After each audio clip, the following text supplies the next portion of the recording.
worried about. So I scoured the country, searched coast to coast. It wasn't very hard, actually. I found Erin, who says she needs help with her clutter. And I also found a man with organizational superpowers. His name is Justin Klosky, and I sent him to her home. Hey, Dr. Oz, I'm on my way to meet Erin, 35-year-old working mother with 2 kids. She says she's overwhelmed with clutter, and from the looks of it, I kind of agree with her. Hello. Hi. Hi, I'm Justin. Erin, nice to Pleasure, meet you. Erin. Come on in. So my goal is to teach, organize, create discipline, and instill organizational values. So this is the... Den playroom. It's kind of like junk all over the place. There's no rhyme or reason where anything goes. No. All right, so laundry room. Mm-hmm. Not laundry detergents. No, your random medicine, coffee, Toaster. toaster oven. Life can get chaotic, and what happens is people start living their life and forgetting the stuff that's surrounding them is usually taking over because they're not dealing with it. And this is our basement. So there's a lot more clutter down here than up there. And This kind of becomes the dumping ground. I think I saved the best for last. This is my crafting you can't area. even say that to me. You want it to be a crafting area. Right. How does this room make you feel? Depressed, really. To me, physical clutter is emotional clutter, and it is a distraction. It's time to take back control of this space. Right. You can, and that's why I'm here. Thank you. You're welcome. Justin Klosky and Erin are both here. So, Erin, thank you for being here. Thank you. You are not alone. We could have picked a lot of our viewers to have invaded. Justin, this is not unique for you, I bet. When you declutter homes like Erin's, is it best to do it all at once or just sort of ease into it gently? Talked about this a little yesterday. You want to ease into it. You want to see a space for what it is and then start making some moves to get control of that space, and you have to do it slowly because if not, it becomes very overwhelming. Right, and you don't even want to do it. No. You ignore it. Again, and now that we understand the medical problems related to clutter in our lives, this becomes a little bit more urgent. Come on over. Let's get to Justin's rules. These are the decluttering rules I want everyone to be able to follow. Simple ideas everybody can follow to declutter their homes and make it easy to do at the same time. So I've got a pair of scissors here. You want to start the decluttering process? Okay. Take the scissors. Yeah. Cut right there. The first rule that Justin has is the 1-year rule. That was very dramatic. Yes. Erin, nice. Yeah. Thanks. So what's the 1-year rule, Justin? 1-year rule. If there's something in your home, it has to have practical use. And if you're not using it, after a year, you should probably let it go. This applies to anything, right? No matter what the season is, holiday items, period. And the what-ifs, there's no room for the what-ifs because we can all create those what-ifs, and then all of a sudden there's clutter. So that's the 1-year rule. So, Erin, Justin did this to your home. If I can have this table here. We actually began to clean out everything that you haven't used in a year. Right. This is sort of a taste of what you found. Right. How surprised were you at how much junk turned out? I was actually shocked and overwhelmed, really, because I really thought I used a lot of the stuff. And then when he was like, well, have you used this? Have you used that? No, I haven't used that. I haven't fit in those clothes in about 3 years. Like, I haven't. She was great, too. You know, just kind of How old are your kept the kids? Stuff. 2 and 5. 2 and 5, so almost by definition. Yeah, I don't need that anymore. Even if she loves daddy. Look at this one, this cry. So it just kind of accumulated, and you kind of feel like emotional attachment to it. Which one do you feel the most attached to? The most difficult to throw away? This actually is probably the most difficult. My husband's actually thrown it away, and I've actually taken it back out of the garbage. This one? What's so unique about this? I think it's because both my kids used it. It was in the hospital with us when we had them. So it's sort of like, I know I'm never going to use it. I don't have anywhere to put it. So it's kind of been sitting on a rocking chair.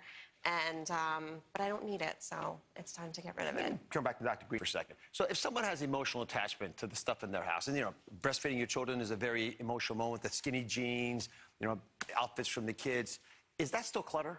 That's what clutter is. Physical clutter is all emotional clutter. And when we can connect to that, we're able to open ourselves. Justin, what's your stance on this? Should we get rid of sentimental items or hold on to them? You know, you should get rid of sentimental items and hold on to the ones that truly are important to you. We all put emotional value into all of these belongings when, in fact, if we direct our emotions into the things that truly matter, then we'll have items that are more fulfilling to us. So start letting go of some of those sentimental items and donate them. Bring them to a local library, books to a local library, some of the clothes to a church, a synagogue, anywhere, because people will get use out of these items. Right. I'd hold on to the bib. They're small. We kept 5. Yes, we kept 5. Let's move on to the next table. We want to declutter. And this is a very, very important rule. Go ahead and show it to us. Here goes. Boom. There's a place for everything. Now, that sounds like, a pretty obvious statement, but we don't do it in our lives. What does it mean? Everything in your home should have a place, no matter what it is. And if you're bringing a new item into your home, you have to find a place, even if there isn't a place for it. And then you have to weigh it out. Some people in this audience, right, they might have no space in their home, but they're bringing in a new item. Value that. Do you want to make room for the new item? Or do you want to let go of an older item to make room for it? And then you start valuing what those are, and clutter starts to dissipate. What about items that don't naturally have a place in the home? Little small things, clips, pencils. Just like we have here, right? You can buy simple organizational tools for everything on this table is under $15, so it doesn't have to be expensive. My favorite 3 on this table, mail organizer, right? Not for stacking mail every day and letting it pile up, but for divvying out the mail in your family. Deal with mail every day. Then we have a simple, like a tin for mints, for rubber bands, paper clips, push pins, and then mason jars. Most people have mason jars in their home. Use them for pencils, pens, scissors, letter openers. Very easy stuff to use for organizing. Which would be most helpful in your house, Erin? I think the mail, definitely, because there's that stack of mail and bills and stuff that just kind of sits on your counter and you just let it sit there. We have a big a bucket in our house, literally, and it all gets thrown in there. And if it's not cleaned up by the end of the week, it gets tossed. So everyone has to make their way there at one point during the week. But we're messy too, by the way. The final, I say these things, but I know what the house looks like. The final decluttering rule. Turn us loose. Redefine the junk drawer. Who here is a junk drawer? Thank you. A lot of very honest people out there. I have multiple junk drawers. Justin, this seemed like the one thing we should be allowed to have. No junk drawers, guys. Think about what that means, right? What is junk? Trash, right? Junk is technically trash. You don't want to have drawers, let alone multiple drawers for trash. So redefine what your junk drawer is and repurpose it. If you need to label it so you remember, put the training wheels on, label it, but don't have a junk drawer in your home. So I took a picture of my junk drawer. This is the one I actually have in my bedroom. Take a look at it. See, it's a little messy. I must say, I found crazy things in there that I didn't. What do you guys think? Mixed feelings. Some better, some worse. So I'm told I'm going to feel badly showing this to everybody, but I actually have a picture of Justin's junk drawer. You want to see it? Or you don't call it your... It's just the drawer where my accessories go. Yeah, miscellaneous drawer, accessory drawer. Take a look at Justin's. Now, I got to say, this is a different diagnosis. This is a whole different... Dr. Green, if somebody puts... First of all, is that drawer worrisome to you just to see that? Well, just a tiny bit, Justin. I do have O.C.D. I have no problem admitting it. So your mother would be proud of you with that drawer.